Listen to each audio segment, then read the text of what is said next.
নল থাকলেও তার থেকে জল মেলে না এক ফোঁটাও। গ্রামের যে নলকূপ একটি মাত্র, তাও বিকল। গ্রামের মানুষদের ভরসা পাহাড়তলির ছোট্ট গর্ত, তাতে যেটুকু জল জমে সেটাই। চরম জলকষ্ট বাঁকুড়ার পাতাজুবা গ্রামের বাসিন্দাদের। চারিদিকে ঘন জঙ্গলে ঢাকা অসংখ্য টিলা। এরকমই টিলার ওপর বাঁকুড়ার পাতাজুবা গ্রাম, যেখানে মোট 28টি পরিবারে বাস।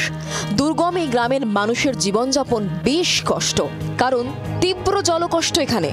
পাহাড়তলিতে থাকা একটি পুকুরের জলে স্নান ও গৃহস্থলীর জলের চাহিদা পূরণ হলেও ক্রমশ তীব্র আকার নিচ্ছে পানীয় জলের অভাব।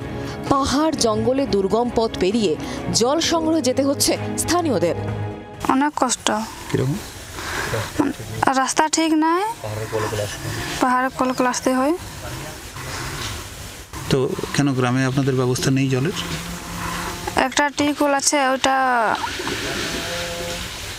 বড় তাড়াতাড়ি খারাপ হয়।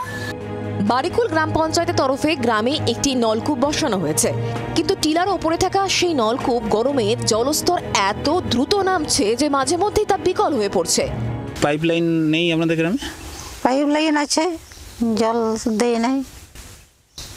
কি বলছে, আপনারা বলেননি জলের আপনাদের কষ্টের কথা? তো অনেকবারই বলেছি, গ্রাহ্য করে না। জলের সমস্যার কথা বারবার স্থানীয় গ্রাম পঞ্চায়েত থেকে ব্লক স্তর সর্বত্র জানানো হলেও কোনো সুরাহা হয়নি বলে অভিযোগ। আমি যে পঞ্চায়েতদার যাই, সে দুয়ারটা থেকে ঠেলে বার করে দেবেন। এখন তো গ্রামে তো পাইপলাইনে এসছে, জল আসেনি। এই তো দেখাচ্ছে পাইপলাইন জল তো জল কই। গরমের শুরুতেই পানীয় জলের জন্য হাহাকার। তীব্র দহনে কি হবে ভেবেই আতঙ্কিত স্থানীয়রা। বাঁকুড়া থেকে মৃত্যুঞ্জয় দাসের রিপোর্ট, জি24 ঘন্টা। বাংলার আওয়াজ, বাঙালির আবেগ, জি24 ঘন্টা।